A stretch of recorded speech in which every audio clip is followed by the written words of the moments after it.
আপনি শরীফুলের বাড়িতে দাঁড়াই আছেন, আপনি ঢপ নিয়ে কেন যদি বলেন? ওই আমি নামাজ পড়তে গেছিলাম, শরীফুল বললো যে আমার ওখানে তেল দেশে, তেল নিয়ে আসেন গা। শরীফুল নিজেই বলেছে? হ্যাঁ, 3 লিটার তেল। 3 লিটার তেল? না 3 লিটার না, 3 ধাপ তেল আছে। শরীফুলকে দিলেন নাকি? কিটা দিয়েছে বলে এখান থেকে তেল নিয়ে আসো, তেল নিতে আইছি।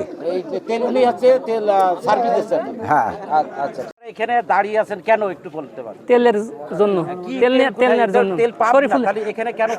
শরীফুলের বাড়িতে তেল আছে জানতে পাই আর কি, আমরা এখানে ঢপ নিয়ে আইছি তেল নিয়ে। কিভাবে জানলেন শরীফুলের বাড়িতে তেল আছে? সাংবাদিকের মাধ্যমে। সাংবাদিকের মাধ্যমে জানতে পারলেন?